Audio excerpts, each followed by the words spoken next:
Well, guys, let's start in the U.S. Open. I mean, Bryson DeChambeau, what a shot there on 18 to set up the victory. I mean, that's how you finish, Yeah. a major, and that's how you keep viewers tuned in the whole way. It was great. Not just what a shot, two shots. Because Yeah, I mean, I'm assuming you're talking about the bunker shot absolutely. as the shot, but the shot that led to that one, I don't even know where he was. I mean, I was watching, but I'd like stepped away or something, so I didn't see his drive. And then when I get back over to it, he's like off in like the woods, but there's like TV cables like right in front of him. He's basically butted up right to a root. And I mean, it looks like it took him a half hour just to hit the ball because he's sitting there just like he's probably thinking over and over, like, what am I going to do with this? Of course, he hits a good shot, then he hits the amazing bunker shot. But no, I mean, we were texting a little bit during it. It was exactly how you want a major like that to play out. We've talked about Rory before. He kind of battles back. There's some other good names up there, towards the top of the leaderboard. And then obviously DeChambeau, a lot of people feel one way or the other on him because of the live golf thing and other stuff that he's done. But Right. oh man, it was just a fun tournament to watch. Well, it was down in your neck of the woods in Pinehurst. I know last week we were talking about it and thought maybe there was going to be record low scores, but the course played real competitive, didn't it? Yeah. Yeah, it was. I mean, you saw the greens. They dried it up as much as we could, and and we're going to talk about Rory. I mean, that putt Rory had, it was a 4-footer, but I mean, it had like a foot of break. If I'm up there lining up that putt, just as a crappy, I don't even know what my handicap is, golfer. It's like I maybe make that half the time. Right. Let alone the pressure, the stakes, everything that. I mean, you hit that putt by a little millimeter, you're going to miss it. So. Right. That it was a shame to kind of see it end, that way. But the back and forth those two had down the stretch. I mean, you're not kidding. I was driving and I was just listening to it on my phone until I got home with the last like 3 holes to play, or with like 1 or 2 holes to play. Actually, when Rory missed that putt, I like gasped as I was driving. My girlfriend was riding with me. She thought we were like getting in a crash. She didn't know what was going on. I was like, oh, I couldn't believe he missed that. But Bryson, the way he battled the whole 18, you would love to have seen it go to a playoff. But how he won it was such a magical shot. It was like you just had to tip your cap and say that was a hell of a tournament, a hell of a Sunday. I mean, that whole back nine.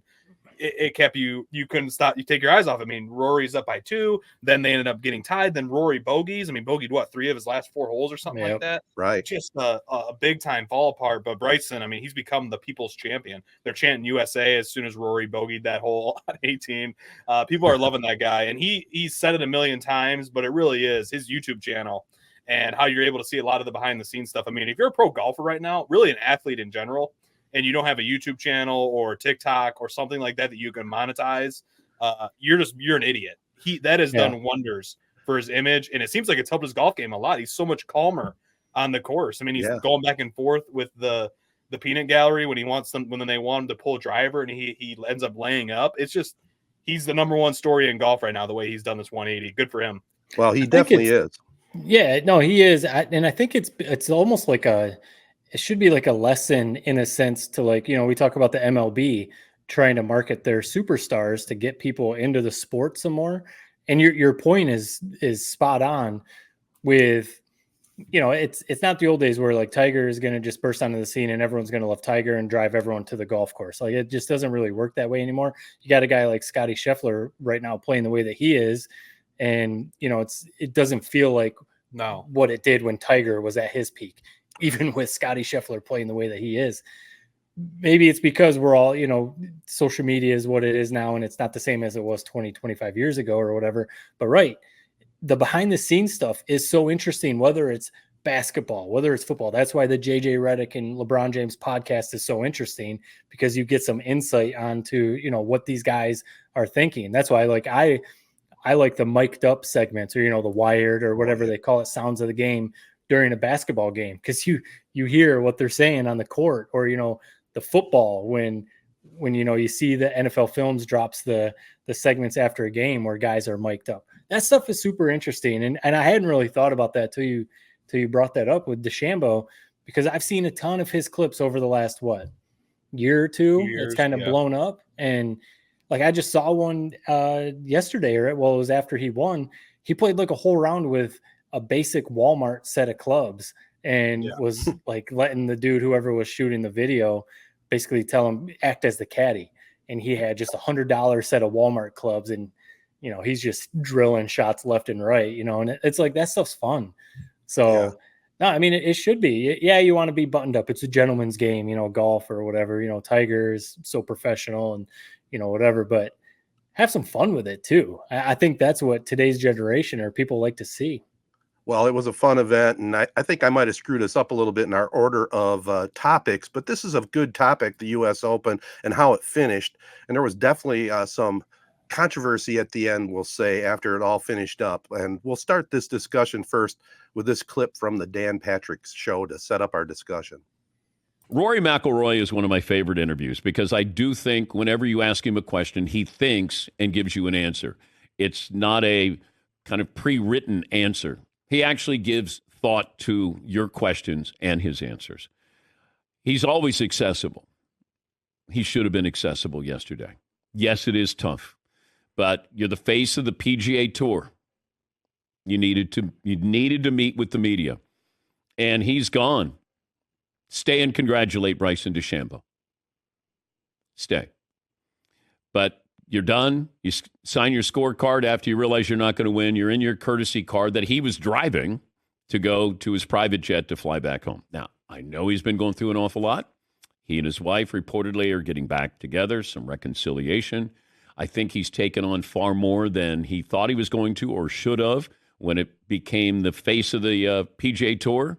He was the name. He was the one who was being interviewed. He was the one asked about Live Tour. You need to meet with the media. And he failed with that responsibility. You owe it to the fans. You owe it to the TV partners.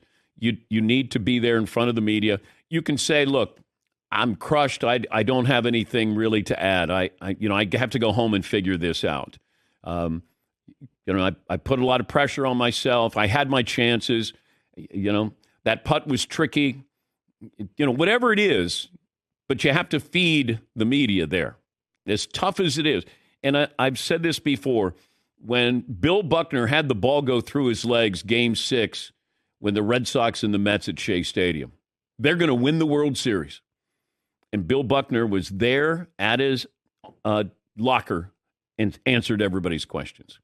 When Mitch Williams gave up the home run in Skydome to Joe Carter, Mitch Williams was there at his locker answering those questions. It's tough. But you have to do it. And Rory disappointed me. Not that that matters to him, but as a fan of his, a fan of golf, and a fan of that moment there, talk to the media. It's what you're supposed to do. And granted, it's not pretty, and it feels horrible. And the questions are going to be, can you ever win another one? I mean, it's 14 years or 10 years here. The same questions are coming there, but you owe it to the sport because it was almost heroic that you were down, I think, 3 starting the day, and you battled back and you played great, and then you didn't play great. Got to meet with the media. When I first saw that, I totally agreed with Dan Patrick. Part of it might be because we're both fellow boomers. After listening to it again, I still agree with that stance. I'm a little bit softer on the fact about the media. I think he should have met with the media. I mean, Tiger Woods always did when he had a bad round.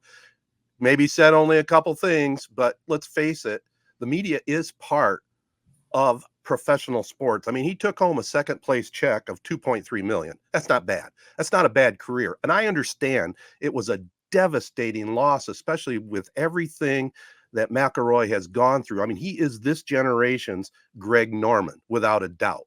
He's having that tough luck.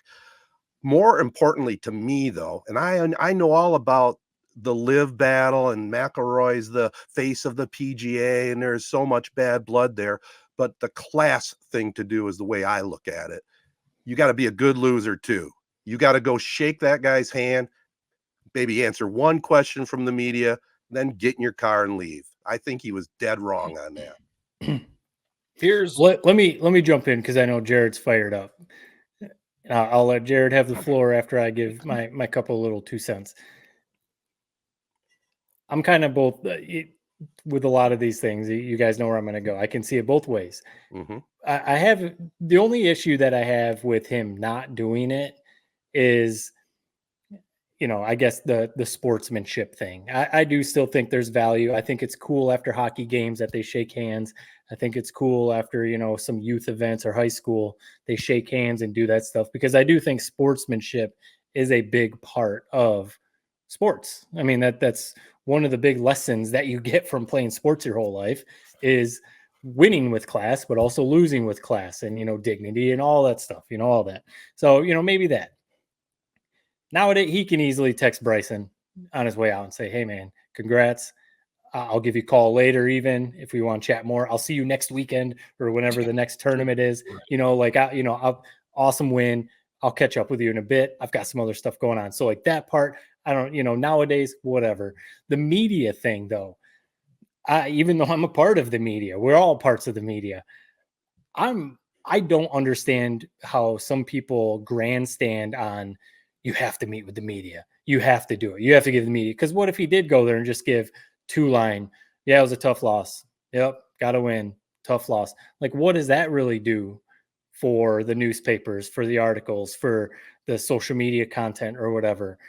So Dan Patrick saying, just say whatever you got to say and then go on. Well, that doesn't really provide much context. And because, people always give Jim Harbaugh a hard time after Michigan games when he would give his weird little 2-word answers and then throw it off to JJ McCarthy, throw it off to Blake Corum. And I'm like, he has no responsibility to give the media what people think that you have to. Do you have to be available? I mean, I guess, sure, but there's no contractual thing that says you have to be there to talk to the media. It's like an unwritten agreement that, you should provide something to the media, but you don't have to.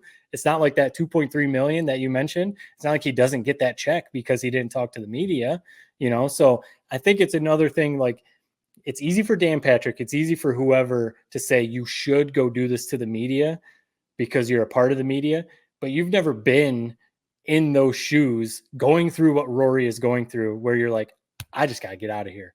I just got to get out of here. I'll talk to the media next weekend at the next tournament. I'll do a social media post. I'll do whatever. But, until you walked, the cliche, until you walked a mile in his shoes, you don't know what it's like. So that's what I kind of think. Like, would you rather have the next question? Question. I just want to throw one thing in there about the media, though. If the media isn't involved, you're not going to get purses like 2.3 for second place. There is a give and take between the media and the professional athletes. I get what you're saying, and I know, who really wants to hear a one word answer? I get that, but then again, maybe he gives a good answer. Who knows? But squealing out of it, and this is what cracks me up about it. You could literally point to him leaving and how that was covered as everything that is wrong with media and why he doesn't owe them anything. The tweets and the quote unquote reports that came out about how he sped out of the tournament, slammed his clubs in his car, slammed the door, sped out of the tournament. Then you see the video come out 5 minutes later. It's like, dude, he just left in his car. The tires squealed, probably on accident, probably because he's got 10 million people around his car as he's leaving. That was a perfect look into the media and why it irritates me so much when stuff like this happens, where you think because you got a highlighter, a notepad, and a lanyard around your neck that you deserve everything. Exactly what Matt said. It's like they're so entitled. You're not entitled to hear from Rory. Listen, and I have no problem with him wheeling out of there and not talking to the media. Have you sat and listened to these media scrums? Dude, the questions that get asked at these goddamn things are the worst things you've ever heard. I remember this was maybe a month ago. AJ Hinch, my guy, he walks in after a tough Tigers loss. They probably lost by like 8 runs or something. And the very first question was about how this loss as a whole. What do you make of this? And he's like, dude, I just lost this game. Can we just talk about the game? I'm here to talk about the game. Can we talk about it? Rory does not need to sit up there for 25, 30 minutes and answer the same goddamn question over and over and over and over again about that putt. It's as simple as I missed the putt. Him leaving that tournament was more of a story than anything he would have said at that stupid podium. As for the whole shaking of Bryson DeChambeau's hand, sure, I guess in theory, he should stay and do that. But okay, there's 100 plus people competing in this damn event. The people that missed the cut on Friday, okay, they need to fly back into town, wait for him to walk off that 18th green, stand in a line, and he needs to walk through and shake everybody's hand. That's a bit of a reach there, young man. What does he owe to Bryson, the guy who he just battled with in Live Golf and PGA Tour golf? What does he owe to go shake his hand after that? Probably doesn't owe anything. He doesn't owe him anything. The media madness, Bryson with one of the all-time celebrations after he makes that putt. It's like, who wants to go do that? You lost. He stayed. He waited. He owed the media nothing. I actually love that he said, you know what, F this. I'm going to leave. And with Dan Patrick, one of the favorite things he said, you're the face of the PGA Tour. It's your right to go do that, or whatever the hell he said. Oh, the PGA Tour that basically left this guy out to dry, and basically after he met with the media, did all this media bullshit for a year, they basically turned it on his head and joined Live.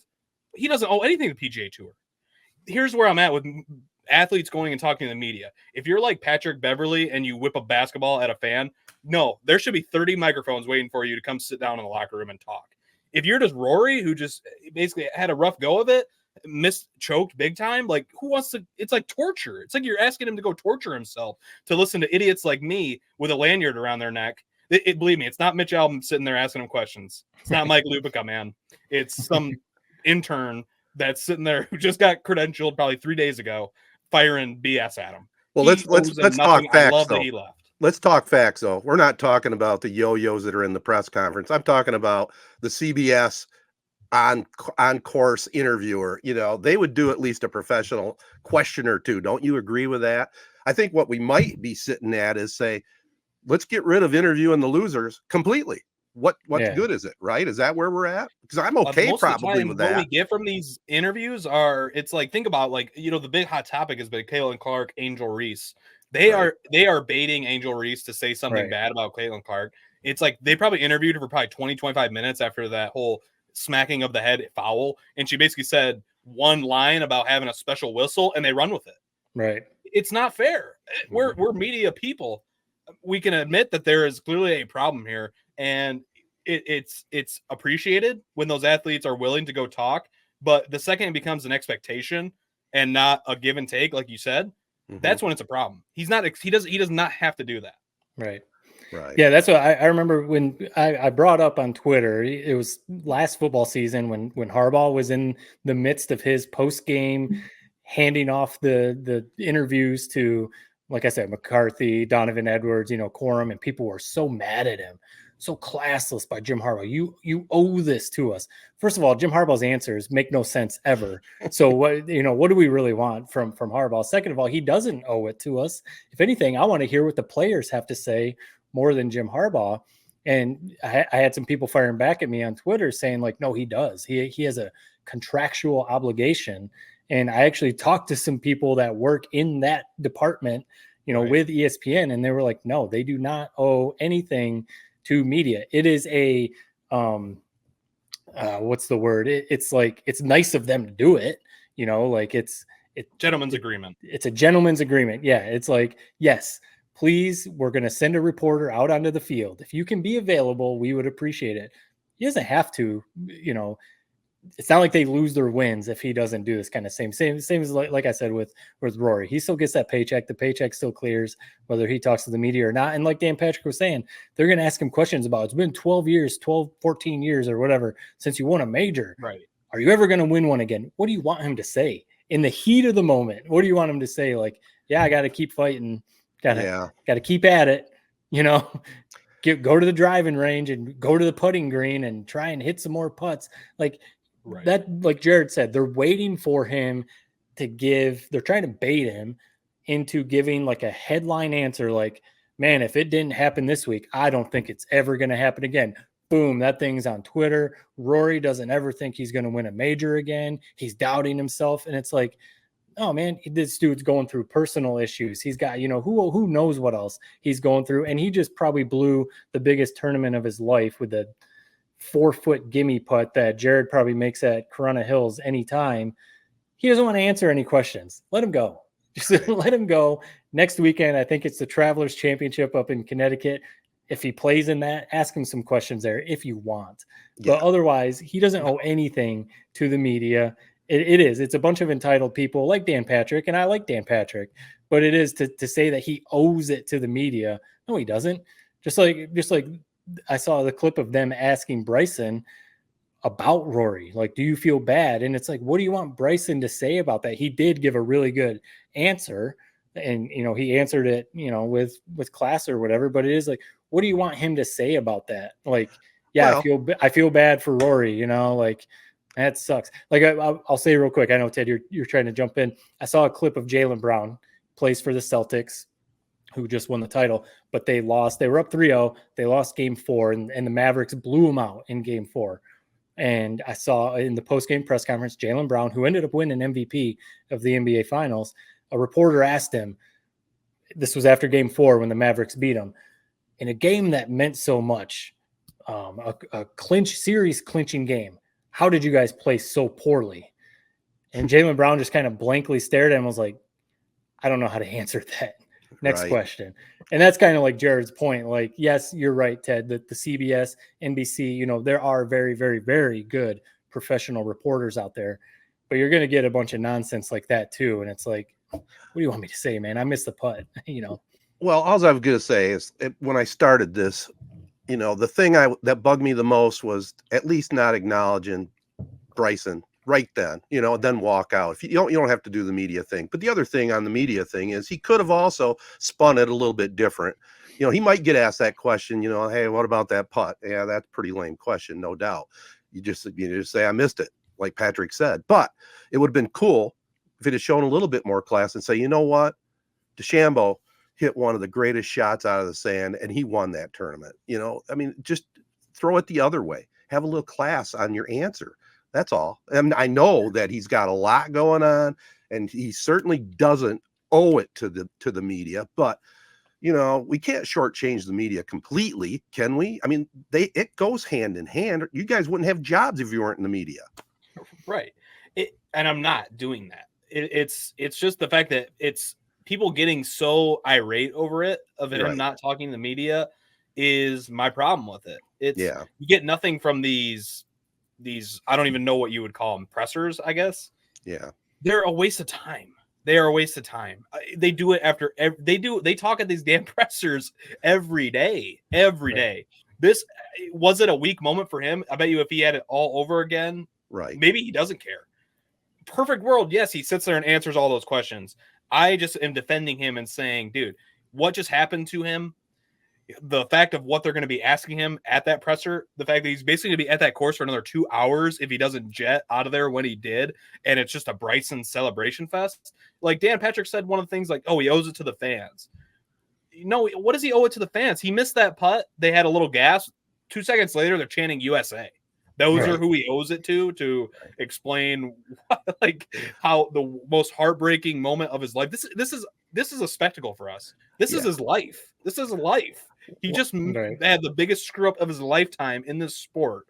And people are like just saying, like, if that happens to you, like, dude, go do whatever you want to do. Whatever you do at that point, I get. Perfect world, like I said. Does he go and talk to the media? Yes. But if you're somebody who's really getting butthurt about him not talking to the media in that moment, then you just are like you're a glutton for punishment, man. Yeah. Because that's all that would have been. That's like that's a whipping boy at that podium by a bunch of idiots like me asking him just idiotic questions. Well, just to clarify though, in pro golf, they don't sit there for a long time and answer questions, do they? The losers, don't they just answer the network, broadcaster, and then they scoot out? Isn't that typical in PGA? I think so. Yeah, I don't think there's a traditional like post-game press conference, like basketball, like after an NBA game, right? I don't think there's something like that. Because that would be obnoxious. It really would. All right, answer the couple questions with CBS's reporter, or it was on NBC's reporter, and maybe like Jared said, maybe a week from now, a couple weeks from now, maybe he'd look back and say, maybe I should have stuck around and gave Bryson a quick little fist bump and then got out of there. But at the same time, I don't fault him for. Well, one thing about this podcast is we have differing opinions, and that's what it's all about. And I respect your guys' opinion. I still have mine, but more importantly, what does McIlroy need to do, man? It was sitting right there. I mean, that was a completely devastating loss. Don't you agree? Yeah. I mean, he, I think like Patrick even said, he was 3 shots back. to start the day. So it was quite the battle to even get back Sure to the was. point that he did. And he was playing incredible. And he's been playing all year. He's been playing really, really well. And he just can't put it together at a major. And I mean, I don't know. Like Jared said, yes, that was a 4-foot gimme putt, quote unquote gimme putt, but it was no gimme, especially with the stakes and the pressure. Now he would probably say I should knock that putt down 99 times out of 100. It just happened to be that one time that he missed it. I think I might have even retweeted it from our account or something. He was like 496 out of 496 on the year on putts inside 4 feet. Right. I mean, basically 500 for 500 on the year on putts like that. And he just happened to miss that one. And the other thing is too, so he missed that to go, to drop a shot, but Bryson had to hit. So what's lost in all this? You said it right off the jump from our conversation. Bryson had to hit 2 really, really good shots to not, have the playoff. That's why Rory was hanging around, because it was like, this was no gimme. Bryson had to hit it out of the woods or whatever. Then he had to hit that bunker shot, and then he had to hit his putt to win it. So, it should be, if Rory hadn't quote unquote stormed off the way that he did, it wouldn't have been that big of a deal. It would have been all about Bryson, Right? But because Rory, whatever, and that became more of the story. But I don't know if you guys have more on this. I want to ask Ted. Yeah, maybe it can be one quick answer, and we can get back to the golf if we want to. So when Isaiah Thomas and the Bad Boys and the Pistons walked off the court and didn't shake the Bulls and Michael Jordan's hand, how did you feel about it? I did not like it then. I didn't. I heard all the reasons why they did it, and I'm a big Bad Boys fan, and I'm an Isaiah Thomas fan, but that was bullshit. It was. Even in the moment when you're younger, maybe. I get it. I know what you're saying, but he had been around the league. He had been to the title. He'd won 2 championships. The mantle's being passed on to Jordan now. That was not classy. And I don't know if Isaiah, I don't know if he was really the initial instigator of that, but he was the face of the Pistons, and I didn't like it. He hid behind Lambeer. I've said this. I can't stand the Bad Boys. Never have. No. That was if let's say Rory did that, and let's say they had this long lasting rivalry where Bryson had beat, or where Rory had beat Bryson 5 straight years, and they finally got over the hump. I love that Michael Jordan said, "Nope, you're off the dream team. You're done." I've never liked the Bad Boys. Maybe I would have if I grew up in that time, but everything about them drives me nuts. I don't know why. I just never liked them. They were a fantastic organization for about 5 years, man. It was must-see basketball, without a doubt. This is also the same guy that said he doesn't understand the hype behind the Fab Five. So Dude, I understood the hype. They've ruined the hype. They've been oversaturated, man. That's the problem with the Fab Five, not the Bad Boys. Bad Boys I just never liked. To bring Rory back into this, Rory, what that showed me was you're talking about how good, how he never missed a putt inside 4 feet. Leading up to those last 5 holes where his putting fell apart, he was rolling in putts all day. I think he had the longest yardage or feet of total putts of anybody in the field that Sunday. He was putting lights out. What that shows me is that he clearly has some yips when it comes to winning a major and getting over that hump. They always put on a brave face, and they don't think about it. They don't know what's going on. They don't know the score. He knew it. He knew it was at stake. And as soon as he missed one of those putts and he had a bogey, the train was off the tracks. Thank God they didn't have a playoff. It probably would have been a similar result in the playoff holes, which is a shame that they don't do 18-hole playoffs like they used to do back in the day. Rocco Mediate, Tiger, we remember that great U.S. Open way back in the day. It's a shame they don't do that anymore. But it sucks, because I really do think that this is showing a glaring hole in Rory's mental makeup. That what did you say, Matt? It's been 12 years since his last. Is it that long? I think maybe 10 or 9. Is it longer than 12? I mean, I thought he won in 2014. I think I want to say it's been 10 years. You're right. It's been 10, but somewhere around there. Anyway, regardless, 10 years, 12 years. This is clearly something that has made a mental hole in his head, and I don't know if he'll ever get around it. Well, I will say one thing.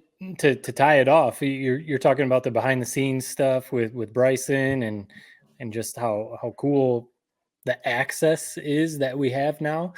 So I think it was after the Masters, he talked about I saw a clip where someone broke this down on Twitter. This is where social media and everything can be really cool.